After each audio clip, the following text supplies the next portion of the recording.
Hey, what's up, guys? This is your boy, actor, singer Jason Weaver. Listen, I gotta tell you guys about this cool YouTube page that I was just made aware of, called Fortress of Awesometude. Fortress of Awesometude. First of all, the page, the YouTube page, Fortress of Awesometude. It's so fly I can't even get it out of my mouth clearly. Fortress of Awesometude. That's crazy. I love that. Then on top of that, there's a show on there called Kryptonians Who Laugh. Now that sounds like my kind of show because I'm a huge Superman fan. And one of the hosts goes by the name of Kalel Creed. Amazing name, Kalel. I like that. He's got a partner, Zombay-kay. Or zombie. You know what? I'm a because that could be pronounced a couple different ways. So Zombay-kay, I'm gonna say it like that first, and then I'm gonna say Zombay-kay. But we gonna try both, cause I want people to make sure that regardless of whatever, you guys go to the YouTube page, the Fortress of Awesometude. First off, go to YouTube page, then check out the show Kryptonians Who Laugh. These guys sound like a blast. This sounds like my kind of show. Because I'm all about everything awesome, first and foremost. Because I'm an awesome guy. Whether you know it or not. Get to know me. Check me out on Instagram at It's Jason Weaver. Get to know me if you don't know already. I'm pretty awesome myself. But then on top of that, being a Superman fan, you know what I mean? And with hosts like Kalel Creed and Zombay-kay, I mean, I can only imagine the shenanigans that go on this show. So I'm going to be tuning in. I want you guys to know that you got a new viewer. I know we met here through Cameo, but you guys got a new viewer. All right? And that viewer is Jason Weaver, a fellow Superman fan. Okay? A fellow Kryptonian. Okay? All right. But no, all that being said, no, you guys check it out. Make sure you guys support the show. Make sure you guys once again support the YouTube page, Fortress of Awesometude. It's Jason Weaver, singer, actor, signing off. Peace.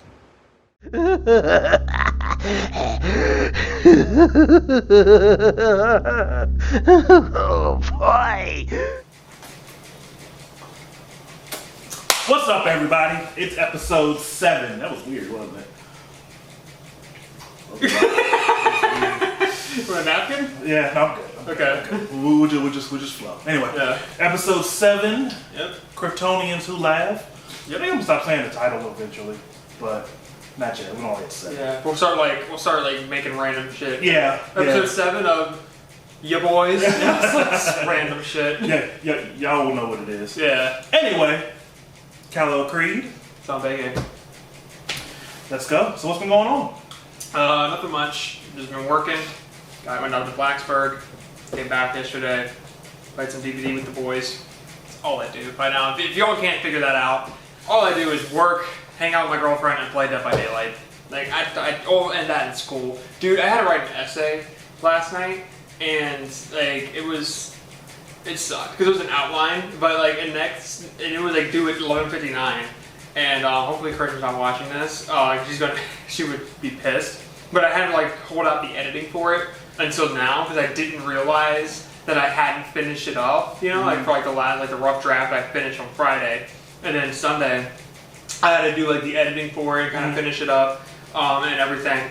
And so I had like 20 minutes to finish it, and I was just like, and I submitted it, good to go. But on the 19th, the full actual essay is due.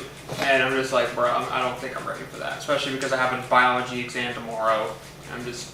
Summer classes are brutal. I bet they are. They are brutal. But I was the same way when I was still taking classes, and I'll probably be the same way when I start taking classes again. Yeah. That like I'll procrastinate. I'm horrible at procrastinating. But do some of my best work. In the last day. When I procrastinate. Right? Yeah, same. Yeah. I'm the same fucking way. I can churn out hits when it's when the pressure's on. Yeah, So, I'm the same way, dude. I think that's just how some people are. Yeah, it's just we just procrastinate, and then when it's game time. Yeah, boom. It's when that pressure is when it's like if we don't have the pressure, we can't perform as well. And there's no challenge. Yeah, it's like oh, I got plenty of time to do it. I'll do it whenever. But when it's time's ticking down, you're like you hop on this shit, and then you pump out something that's just hot fire. Nice. Hot fire. Yeah, like I did that in fucking Latin class, dude. There's a Latin convention every year for across the United States for the different high schools, and the piece that I made actually made it into the Latin convention, and I got like second place. Really? Yeah. And ironically, I did that in 15 minutes. Because it was due, that class period, we had like 2 months to do it. I never did it. And then we were in the class period where it was due, and I was like, fuck, that's due today. And I just like cracked it out while he was explaining the way it works. Yeah. And I wrote a poem about Persephone, and then I drew a picture of Persephone. And he loved it so fucking much, because he was like, this is beautiful. Like, he got it framed. He brought it to the Latin convention. It got second place. It's sitting in his office, and it's like, and I'm like, he doesn't know. Like, I've been in 15 minutes. Like, he's gonna be using it. He's like, I'm gonna use this to like, show the other Latin students that come through my classroom like the way it's supposed to look and what I want. And I'm just like, are you sure about that? Like, but you're good at what you're good at, because I had something similar like that happen when I was doing I think it was when I was taking my Photoshop class, and we had an assignment due. We had to show like depth, and had to put two things together and make it as one. Yeah. And I had forgot about it. Like I forgot to do it. So this was like before class, like. Class was at 10. This was like, I came in at like 9:30. And I hopped on there and I found a destroyed city. I was like, okay, use that. Took the city out, put it on something. And I took an outline, a silhouette of the Incredible Hulk, and put him jumping over the... It got published. Really? Yeah. It got published Nice. in one of the publications on at school. I had two or three works actually published for the CVCC. They have like a little what's it called? Polis. Polis that they do every year, and you can submit work, and like hundreds of pieces come through, and they go through all of them, and they pick the ones that they want to put in. I got in there 2 years in a row. So nice. But the pieces I did, they did not take long. They did not take long. That's but fair. You're good at what you're good at. Some people can just do it. So Yeah. I don't think there's anything wrong with it. It's just Actually, I got so we had an English class. We had to write epic poems. You remember doing that in high school? We were going over Beowulf and Romeo and Juliet. I love Beowulf. And so we had to write like epic poems about Beowulf. We could have done a bunch of different things. We could have made a short story, an epic poem, an art piece like drawing, painting, that kind of stuff. Like a PowerPoint on the story of Beowulf. We could have done a bunch of different things. And I was up next to present, so I had like 5 minutes, and I wrote out the poem, and it's probably one of my most fire poems I've written, and it's insane, dude. Like I have it actually in my closet. It's insane. I'll have to show it to you later. Moral of the story is, if you're a procrastinator, nothing wrong with it. You churn out hot fire. Yeah. Keep doing you. Exactly. Like so many people, as somebody who's an aspiring teacher, if that's the way your brain works, if that's how you function your best, you do not need to change that. You do you, Scotty. Exactly. Do you, fam? Like, I don't care. Do I recommend it? No, because there are some people who procrastinate and then just because they're lazy and they just forget and don't do it. That's different. That's different. But people who procrastinate and then perform the best under pressure because they need that challenge, like you, me, and a bunch of other people, I have nothing wrong with that. Different learning styles. Exactly. But you heard it from the aspiring teacher. If you do it, do it. And you heard it from the functioning derelict. Exactly. Do it. Do it. I've just been replacing stuff around my house. I've gotten on this kick of I went in, I got this over the toilet. I used to have it over the toilet shelf. that you put stuff on and stood up. It was Yeah. old, so I got rid of that. I bought a cabinet to go over it, and I put that together and put that up on the wall. And Is it from IKEA? They no, don't from, like it's those from Walmart. Oh, okay. That's from Walmart. Not much better, but Yeah. it's functional. It looks good. And then we got a toilet replaced, and then so I went and bought a new toilet seat. This is how I know I'm getting old. And I bought a new shower head, and I was so excited about it. and I was like, yeah, I'm getting old. I'm getting excited about shower heads, but it's a nice one. It's like huge. It's like it's raining on you. It's awesome. I love it. I use it for I can. Yeah. That's why you look so glistening. Yeah. That's how I know I'm getting old. There's nothing wrong with that either. Yeah. I know I'm getting old because when I go into a grocery store, I specifically look for Raisin Bran. Yeah. And that's how I know, like, God. That's one of my jams, though. I love Raisin I know, so good. It is. So good. But yeah, I've realized I'm getting old now because those things excite me. Yeah, that's You fair. know, and it's like, oh, and I got new hubcaps for my minivan for the Klan, and I'm like, oh, I got new hubcaps, and like nobody else cares. It's, like, it's just me. Nobody else cares. I'm like, oh, I got new. Amazon boxes comes like, oh, new hubcaps, yes. And it's like nobody cares. but I'm getting old now, so it's cool. It's cool. I embrace it. I'm gonna be an old man just walking around the house fixing stuff. I'm not done. I'm looking for stuff to do now. Like I think I'm gonna replace all the knobs on the cabinets. I think it's my next thing, my next dad project. Okay. I don't know. I'm gonna keep yourself busy. We'll see. Nothing wrong with it. I feel like Maybe get a garden. I might. Yeah. I don't know. Do it. Because under my porch, it's like I can put mulch down and I could, but it's like my grandfather.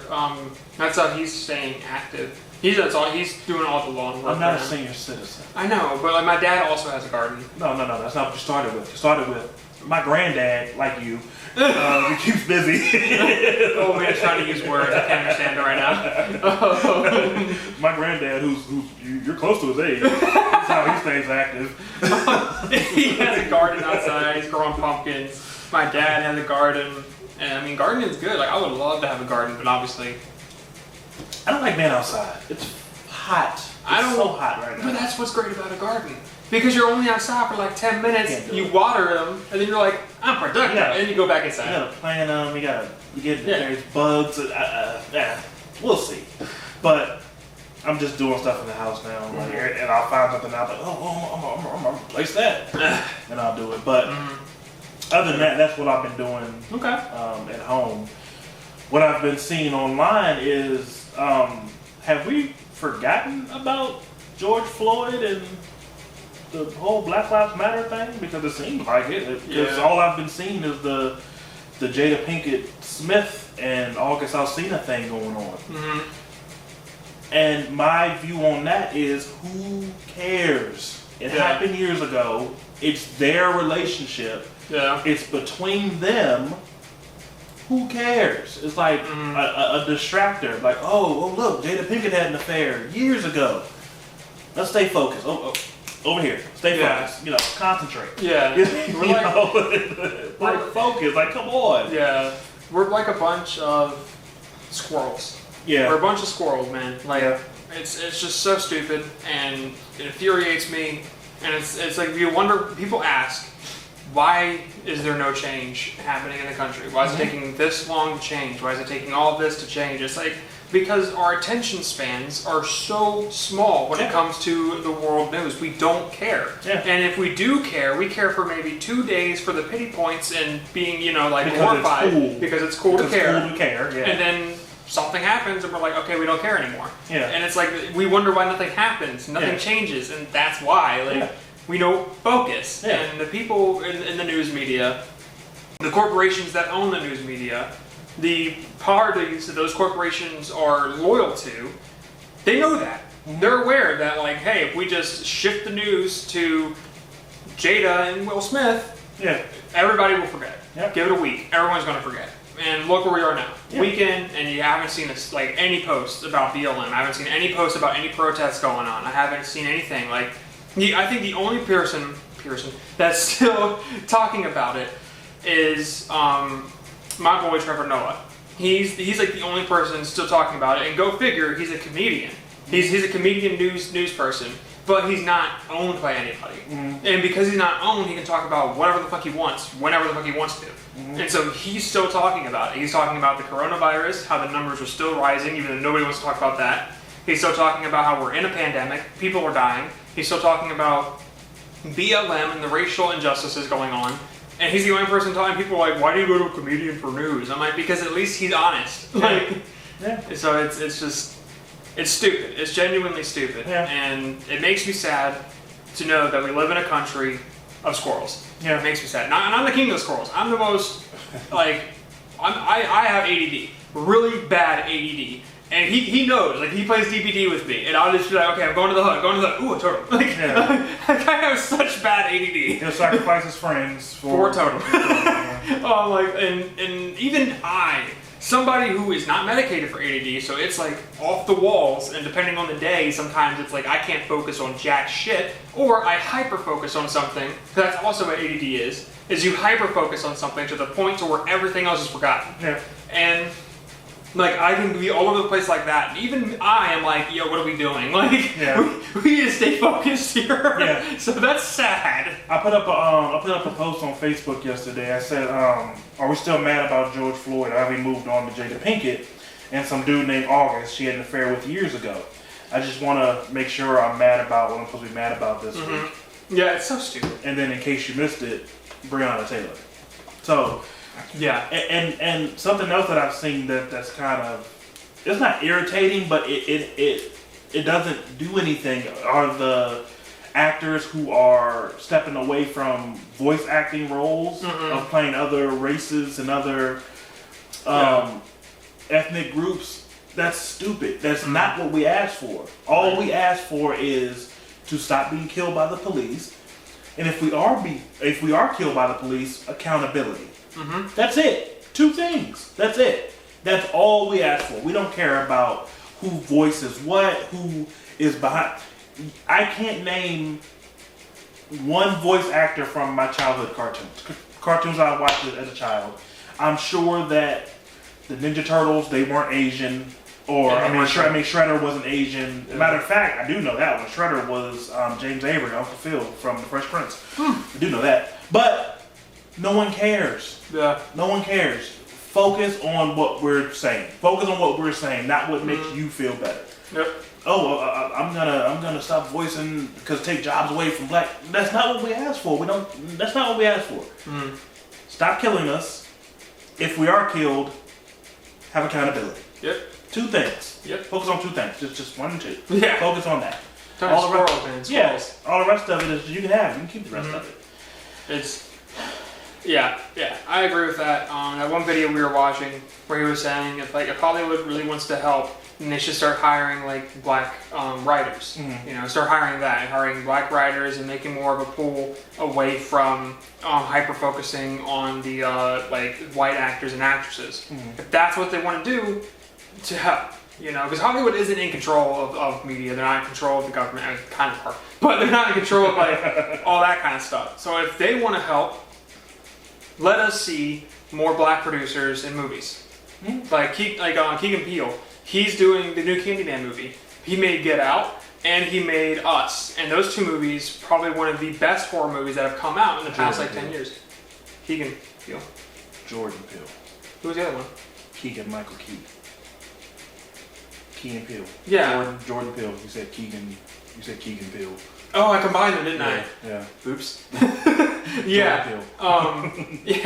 Anyway, they like those 2 movies are the best horror movies that have happened in the past 10 years. Fucking try to change my mind, you won't. Because if you look at the current horror cinema, all it is jump scares and paranormal bullshit, and that's it. And they have no substance to it. It has no suspense to it. It has no curiosity to it, no thrill to it, no mystery to it. All it is like, blah, and then it's like, That's it. That's all horror movies have been. So he is phenomenal as a director, and he's making the new Candyman, which I'm excited to see because he hasn't done a slasher horror before. You know, he did the psychological style of Get Out, which I love Get Out. Oh my god, because that's like right up my alley. Karishma and I were watching Get Out, and it was like amazing. It's like, this is shit that could actually happen. You know, like That's what's scary about it. Yeah, You never know. Yeah, just like Hush, dude. Oh my God, I love Hush. Hush is about that author who's deaf, and there's a psycho killer who's fucking with her because she's deaf, and so he's like hunting her and playing with her, and she doesn't know until about maybe like her best friend is killed right beside her, but since she's deaf and can't hear her asking for help, she has no idea. Wow. Like it's terrible. And she's out in the wilderness. She's out in bumfuck because she didn't want to be near the city. So it's like it's scary because it could be real. It could happen. But stuff like it with Pennywise to me wasn't scary because like this can't happen. It's more funny than anything. But that's just me and Karishma, and I think you're the same way. It's like it's scarier if it's real.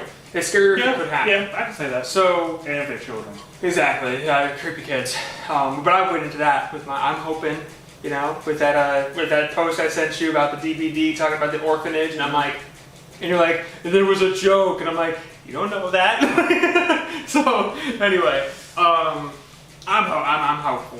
Fingers crossed that we're going to get like an orphan killer, and she's just going to be creepy as shit, and I want it.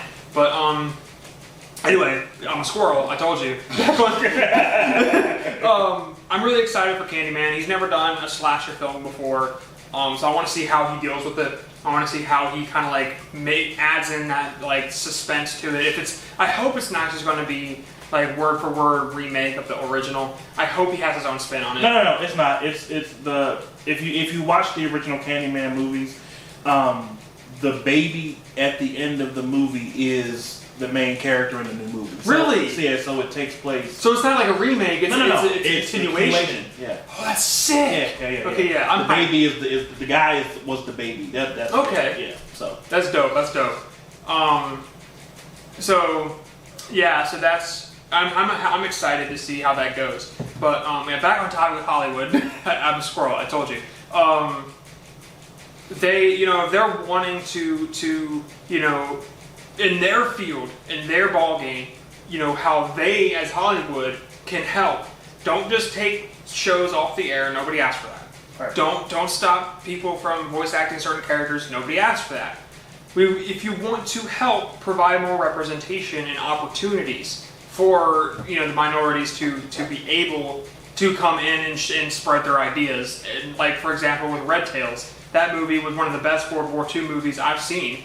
And it was a concept that Hollywood didn't want to okay for such a long time because it was about black soldiers, and they felt like nobody would relate to that. I'm like, that's stupid. And then they finally said, okay, fine. Actually, I don't think Hollywood said okay, fine. I think the guy who made Red Tails paid for it himself. He had no backup from Hollywood because Hollywood would not okay it. And so he spent every single bit of money he had to make Red Tails, and it was a hit. Like, Red Tails is amazing. So anyway, but if they're wanting to help in the field that their ball game is in, help with that. You know, promote black producers and directors and actors and actresses. That's the way they can help. Mm-hmm. But when it comes to like, oh, the Dixie Chicks, let's get Dixie out of the name. It's stupid. Nobody cares. It doesn't do anything. Yeah. It doesn't help anything. If anything, it just proves to people who are on the far right that all you know the BLM cares about is the minor things and making rapid change, and they don't care about, you know, like the names of things. It's because the far right is under the assumption that all they care about is, you know, all these things that are, you know, minor. Trivial. Trivial things. And so since they care about trivial things, they call them children and unorganized, and so they shouldn't listen to them. And it's like, all this is doing is proving to them that there is no organization in the movement. Mm-hmm. And it's not true, because there is. Because if you listen to any of them, none of them have asked for this at all. Like you said, they only wanted two things. And it's like, it's not hard. But anyway, George Floyd's still dead. Breonna Taylor is still dead. Mm-hmm. Stay focused. Yeah. Like, come on. For those who don't know about Breonna Taylor, she was killed in her sleep. Yep. That story, what happened, if you're not aware, didn't they actually have, there was an APB out on a drug dealer. They had the wrong apartment because they thought her boyfriend was the drug dealer. Mm-hmm. even though he was caught like an hour earlier. Right. He was caught like an hour or two earlier. The cops didn't know, or they did know and they didn't care, regardless of which. I think the investigation got reopened, but recently. They busted in the room. They were dressed as civilians. They weren't in uniform. So Breonna Taylor's husband, or boyfriend, I can't remember, thought they were intruders, trying to break into his home. Return fire. Yeah, so he returned fire on them. They shot and hit Breonna Taylor, who was asleep. He was asleep, yep. Yeah. Killed her. And now whether that was an accident, they were shooting and maybe she was behind them, or whether they... You're still held accountable. Yeah, you're still held accountable. You still killed a person that wasn't... You killed an innocent person. Exactly. But what the research will figure out is, did it happen that way, or did they bust into the room and just see somebody laying down, so went pop, pow, and kept walking? Yeah. Because they're like, oh, we're in a hot fire zone, he's a drug dealer, take him out, go into the room, bam, keep going. You know, like, with breaching clear kind of mentality, like they're in the military when they're not. So, regardless of what happened, I think the investigation got reopened recently with the BLM movement, because before it was closed and nothing was done about it. I think maybe the most, I'm not even sure this is true, but maybe the most that had been done is like, hey, you're on probation for 2 weeks. Like, it wasn't shit. Nothing was done about it. But thankfully the investigation got reopened recently. Hopefully they figure out the truth and what really happened. I know from the information we have, those cops should be fired. And they should have jail time. Period. It's just ridiculous.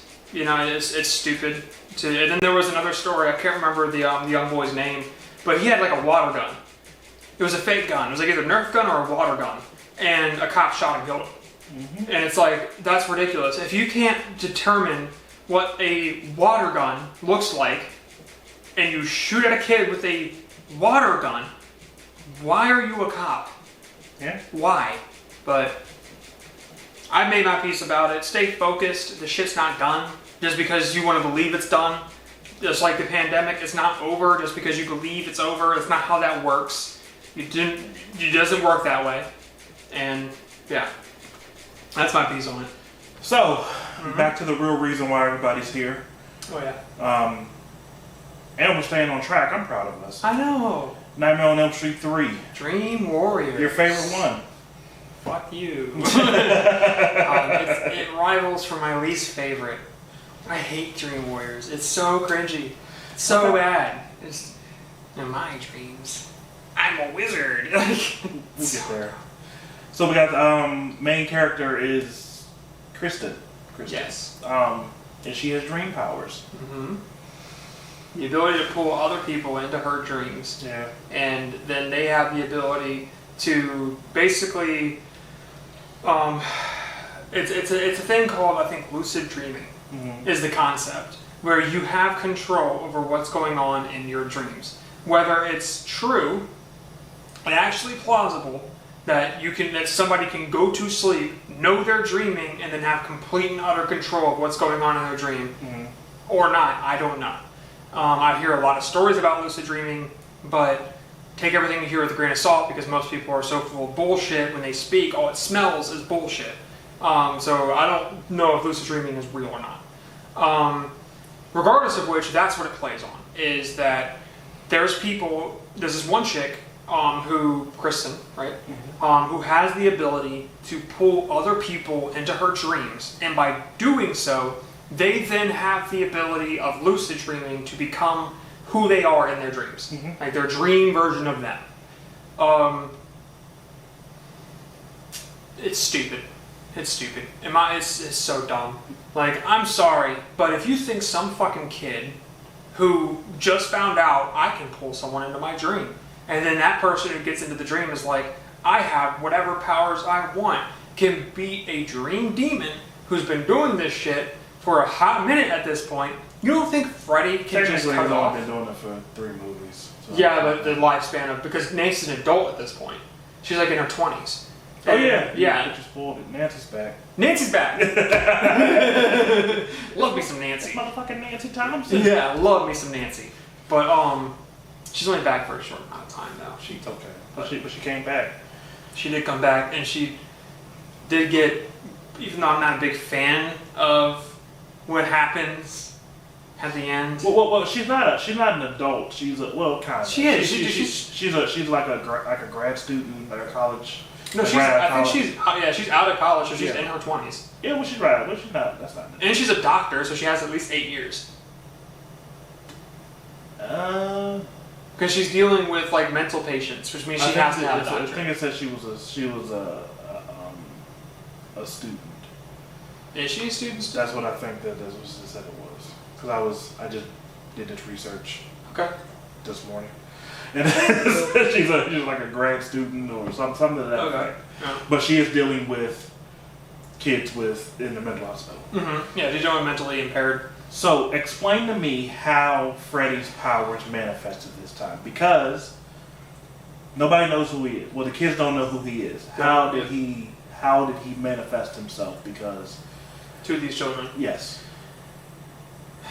Okay, so with Kristen, it's more understandable of how he showed up to her because she was in the house that happened with Nancy. She was in the Elmwood house. That's where she lived.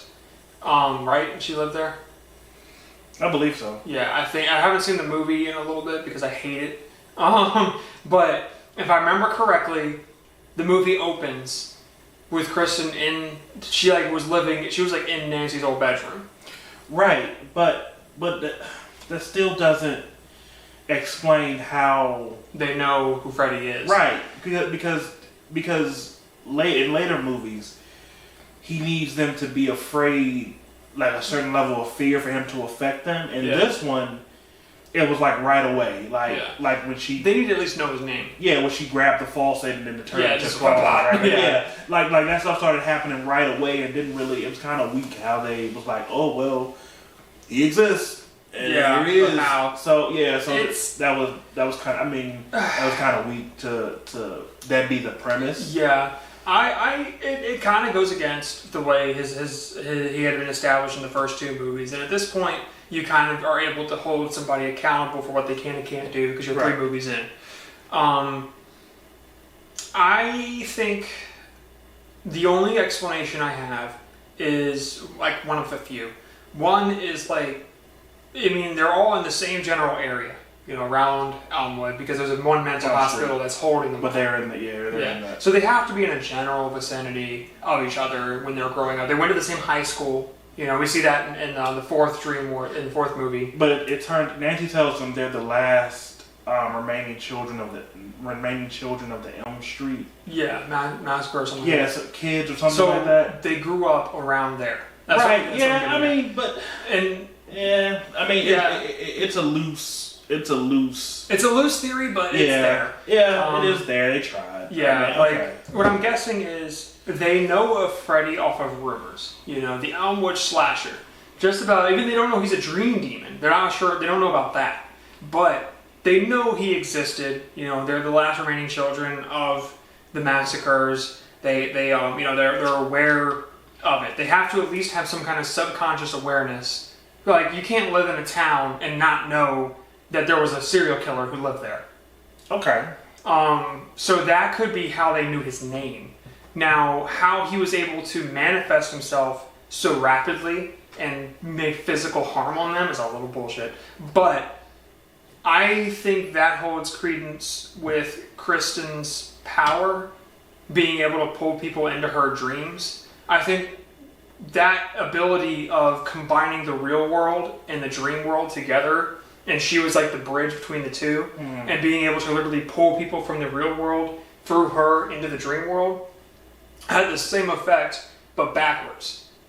And so I think, if anything, that explains how Freddy was able to interact with the real world so rapidly. Okay. Is because he used her. Okay, I can buy that. I can buy that.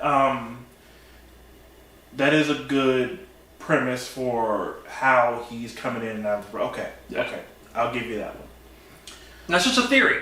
Yeah. But I need something. But adults don't tend not to believe the children in these movies. I've noticed that because they'll tell them and then they'll be like, oh no, that's not true. And it's like people are dying. I'm like, oh no, but they're committing suicide. Yeah. It's like they're telling you what's happening and you're like, nah, it's not happening. It keeps happening. You're like, nah, it's not happening. Yeah. So I've noticed that the adults don't believe teenagers in this movie. They tend to not in slashers. even in like the Netflix original series, The Haunting of Hill House, phenomenal. Watch if you like horror, watch Haunting of Hill House. Great. I mean, it's a supernatural horror, but even it's great in the supernatural horror franchise. There's this one scene in the very first episode. This isn't a spoiler. The daughter's basically having interactions with this creature, and she calls it the bent neck lady because her head is completely like. You showed me. Yeah, you showed me that.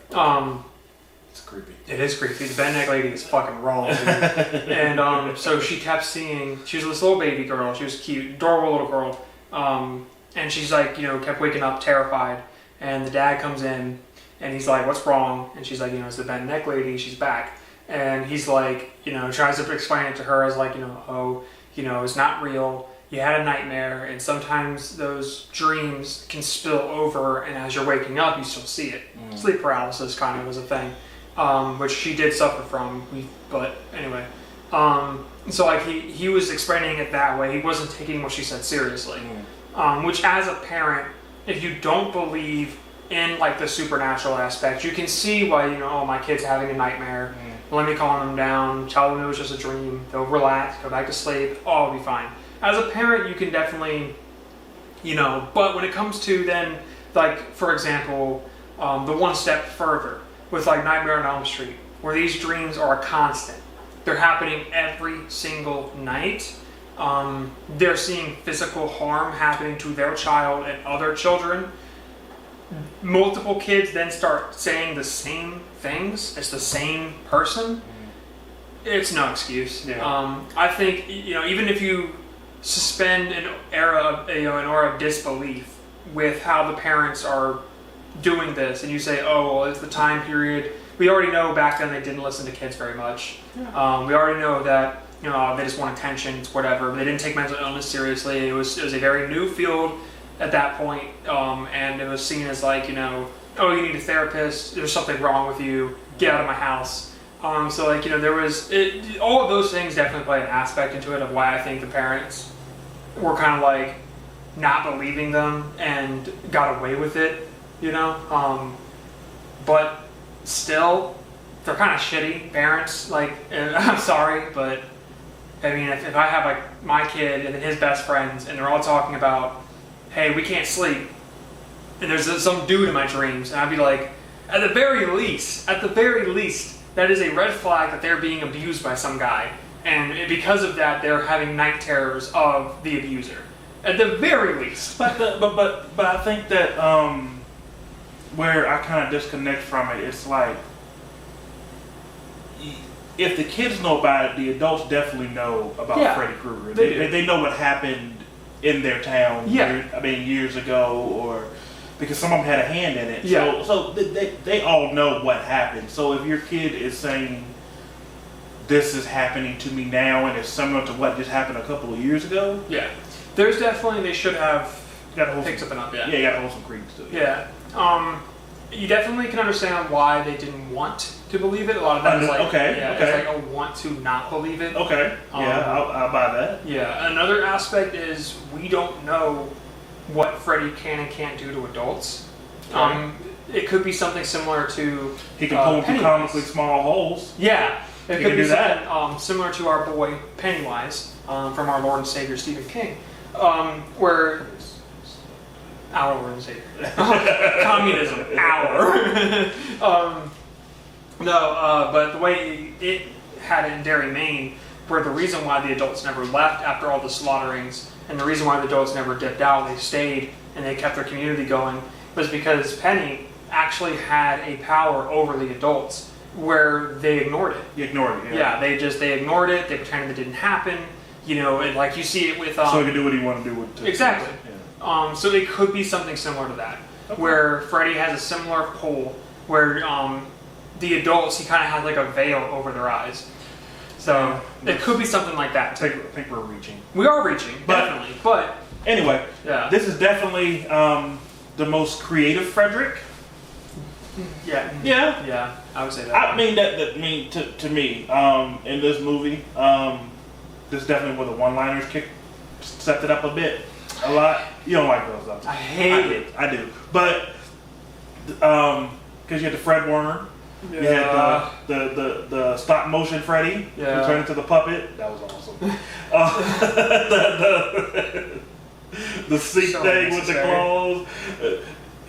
That's what I like. Creative, funny. I like it. I like different. You like straight legs. This is what I want. This is what I need. It's not always that. But I know.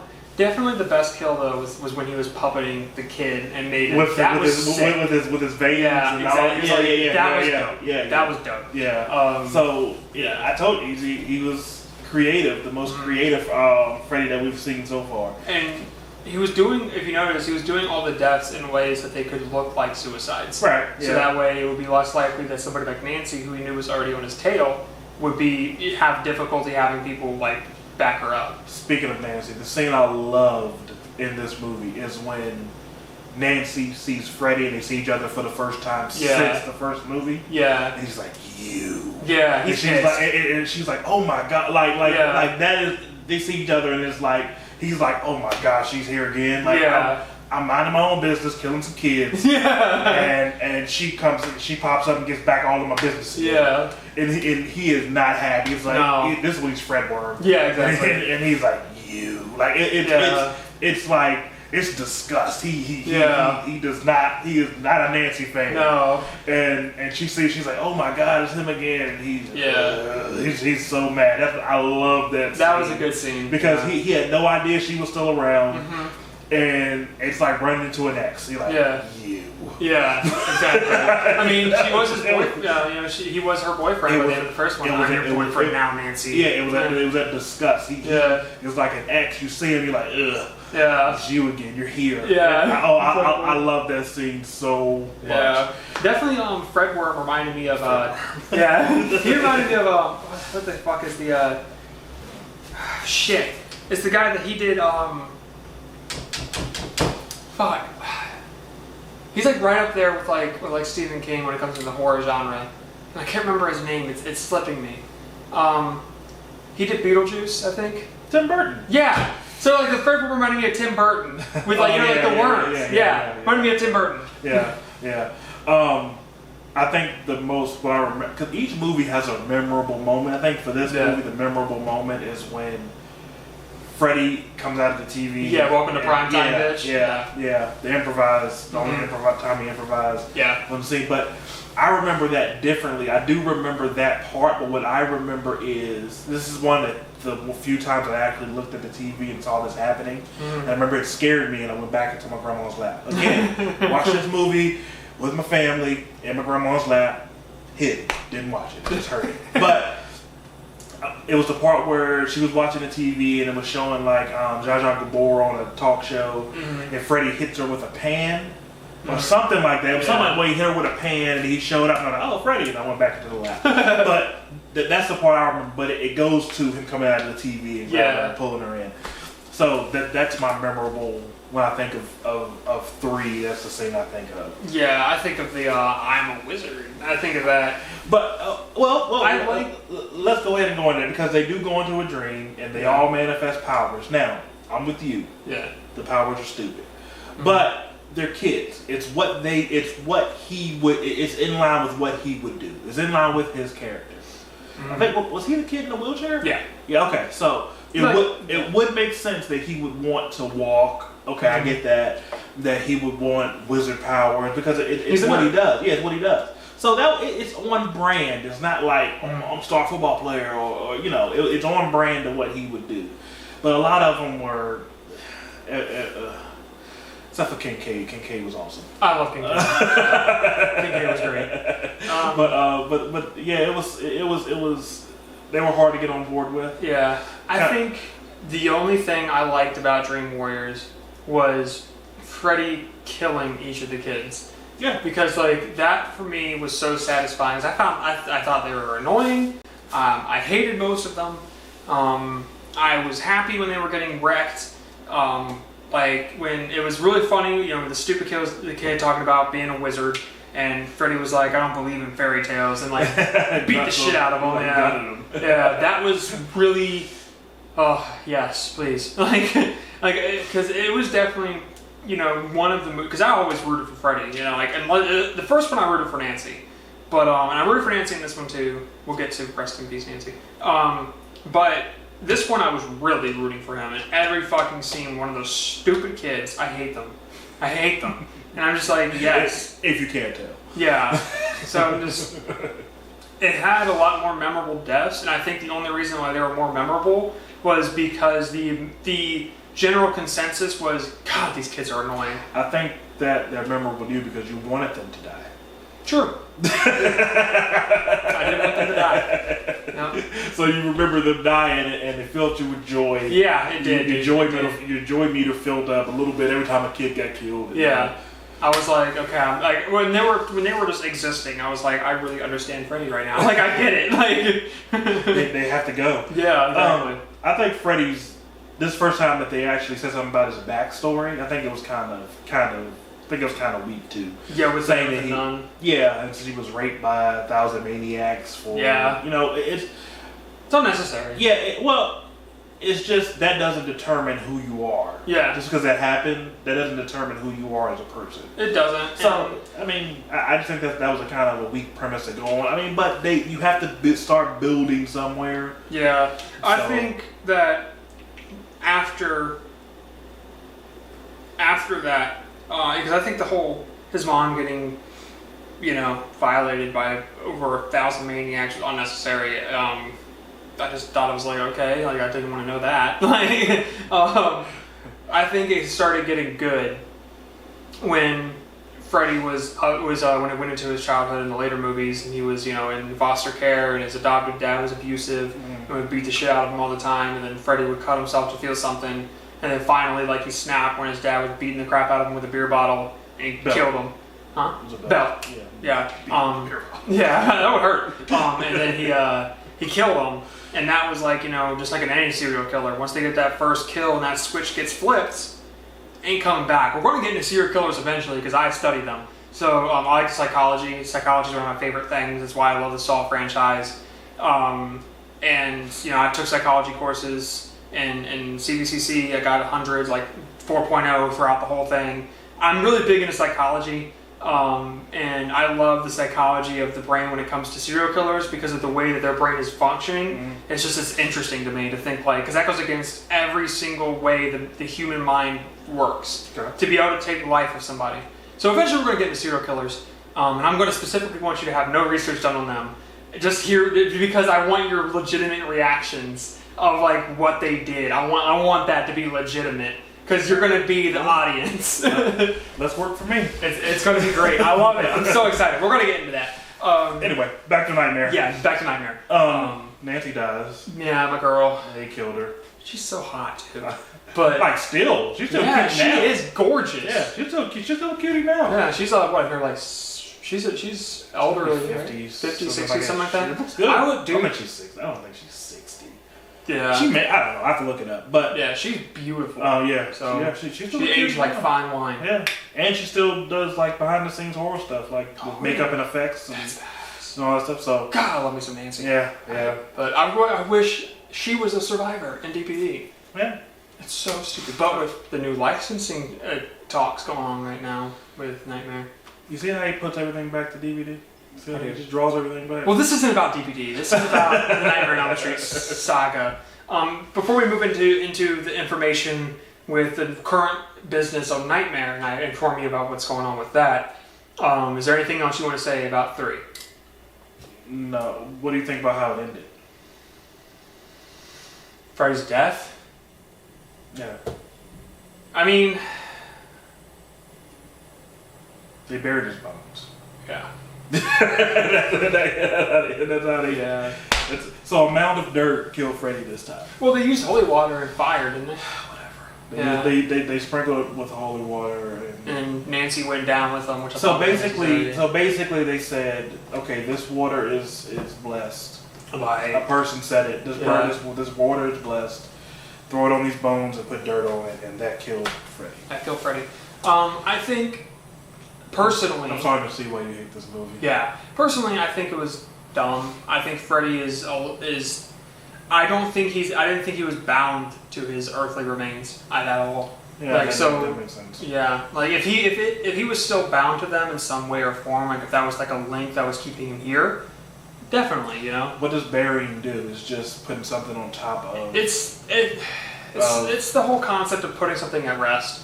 You know, Okay. it's the concept of the reason why it's here and haunting is because it never got the ability to be at rest, so it's not at rest. Thus, it's still here. That's the whole concept of it. Yeah, I guess. Yeah, but with Freddy, that doesn't make any sense. Yeah. Because he died violently. Yeah. And he was a fucking demon. He went to hell. He became a demon. He wasn't always. Yeah, well, I would classify him as a demon when he was alive. He killed kids. He was a bad person. He wasn't a demon. Yeah, but he went to hell. Hell said nah. He got sent back. Well, they cut him a deal. Yeah. Cut him a deal. And now he's a dream demon. So at that point, I don't understand why removing his earthly remains would do anything to him. It's like you're going to prison and you cut a deal. I get it. Yeah.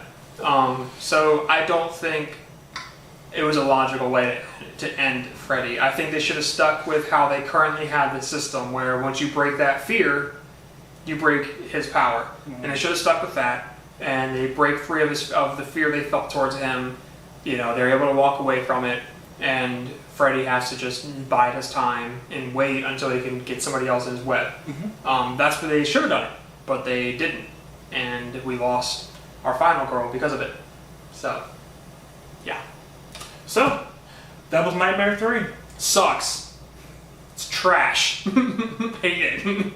So, the only thing I hate, It's a movie, but it sucks. yeah, I wouldn't even classify it as a movie. I would just classify it It's as It's a movie. an hour and a half of embarrassment. Yeah, it's a movie. It's trash. But yeah, that was Nightmare 3. I don't recommend watching it. It's so weird because it's loved by the fan base. Like Because it's Freddy.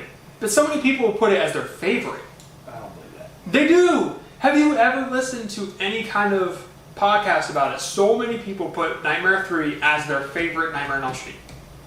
They've been hurt as people. Yeah, it's a trash movie. But anyway, so yeah, the current news was going on with the Nightmare series. There's a lot right now. So Robert Englund, last year, he was being asked about would he ever return to the role as Freddy. Hmm.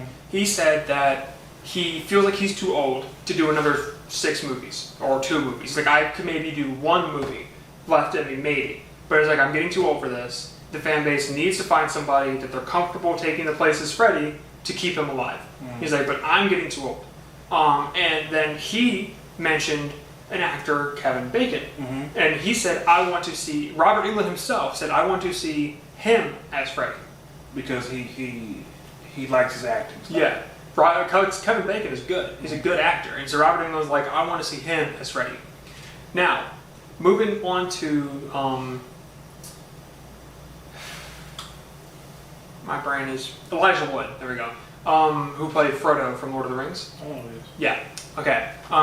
It's just like a picture on the wagon saying like, all right, then keep your secrets. Anyway, Elijah Wood has his own company that excuse me, that produces movies, and he expressed an interest in making a new Nightmare on Elm Street movie.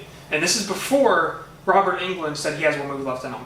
Elijah Wood said, I want to have Robert Englund come back as Freddy Krueger for at least 1 movie, and then have a handoff to a new Freddy Krueger in that movie. So that way, because he was like, if you want to continue the Elm Street saga, you need to have the old bringing in the new.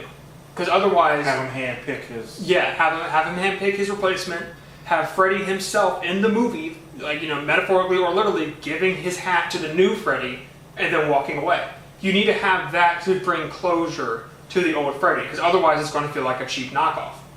Or he finally dies, and as he's dying, he gives it to someone else. And to have him go up, because he knows that this is it for him. Yeah, and he had said that Elijah Wood had said, like, you know, he sees that, and then from there he has a whole ideals about Freddy that's going to be different from the originals. It's not going to be like, you know, remakes. It's going to be something entirely new. He's like, it's not going to be a reboot.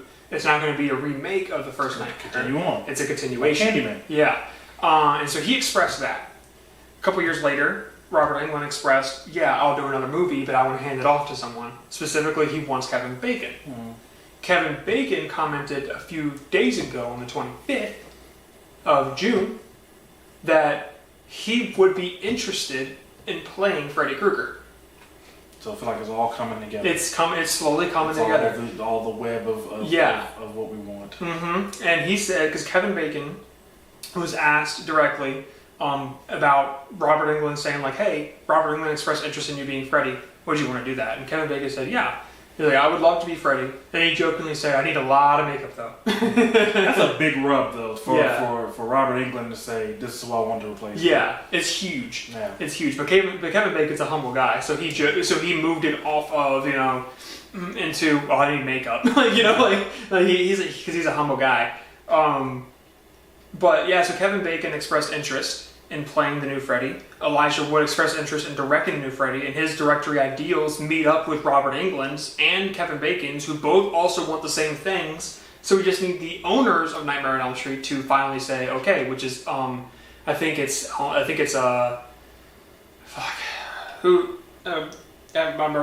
is fucking off. Anyway, I know who owns it. All information in my head. Yeah, exactly. I know who owns Nightmare on Elm Street.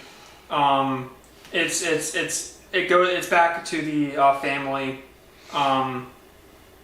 But anyway, if they could say okay, it's currently we don't know if they just want to let sleeping dogs lie, and not after 2010 didn't really hit, which I don't understand why it didn't. We've already been over that. We don't know if they're going to give it another shot or if they're just going to be like, all right, we're done. If they give it another shot, we already got a director who's Elijah Wood, who's done some great movies. We know that he wants Robert Englund. Robert Englund wants it. He wants Kevin Bacon. Kevin Bacon wants it. Robert Englund wants Kevin Bacon. It's all coming together. So that's some updates on the Nightmare on Elm Street saga. There's some moves going on right now. We might see Freddy on the big screen again. But next week, Nightmare 4. Nightmare 4. What was that? Return of Freddy? Or Freddy's Back? No, it was Back to the Dream Kids. It was a dream. Yeah. It was Dream. One was Dream Warriors. Dream Warriors was 3, and then I think it's Dream Masters. Because Alice talks about the Dream Master rhyme, which doesn't even rhyme. but yeah, we're getting all that next week. Mm-hmm. But we did it, my friend. It's number 7. Oh yeah, killing the game. Almost double digits. Like, wow. Look at that. Look at that. Right. Same wavelength. Oh yeah. But as always, thank y'all for hanging out with us. Yeah, it's been a pleasure. Yes. As always, social medias. Follow them, share them, subscribe to them. If you like it, tell a friend. If you don't like it, tell an enemy. Yeah. Put the burden on them. Whatever. Yeah, exactly. Like and subscribe. Yeah. Hit that bell. Yeah. Tell your friends. Hit the death bell. Hear the ding, ding. Yeah. It's not hard. Yeah. It's free. It is free. Who cares? It's free. No. And plus, if you don't subscribe, we're stuck in this bubble, like this box. Yeah. We're stuck here forever. We can only be freed by you subscribing. True. Yeah. Must be nice to have a life. Yeah. We just sit here all the time. I know our clothes change, but that's just the power of this box. It changes our clothes. That's what happens. Yeah. Yeah. But as always, be good to yourself. Be good to others. Everybody love everybody. Everybody love everybody. Drink Peppers. Drink Peppers. And do something kind for somebody. Hell yeah.